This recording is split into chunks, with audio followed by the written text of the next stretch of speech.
बोधकथा चांगला व्यवहार। एका झाडावर 2 पक्षी आनंदाने राहत होते, परंतु त्यांच्यावर येऊ घातलेल्या संकटाची त्यांना जाणीव नव्हती। एका गिधाडापासून त्यांना धोका होता।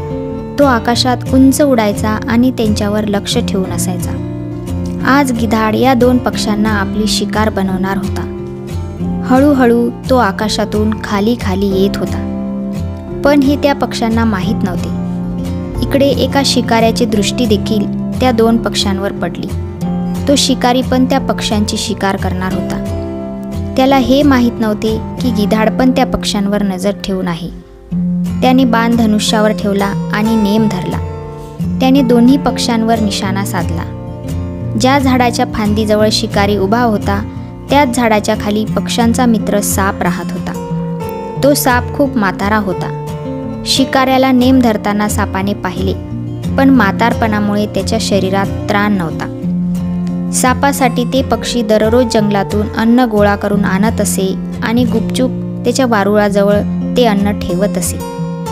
सापाला हे माहीत होते, त्यामुळे साप त्यांच्यावर खूप प्रेम करत असे। आज त्या शिकाऱ्याला नेम धरताना सापाने पाहिले। त्याला खूप राग आला।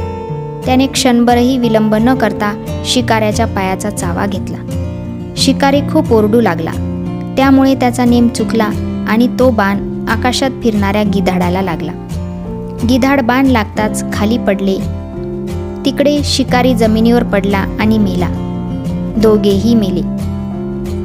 त्या बिचाऱ्या पक्ष्यांना कळले नाही काय झाले आहे ते। सापाने त्याचे काम केले आणि बिळात जाऊन बसला।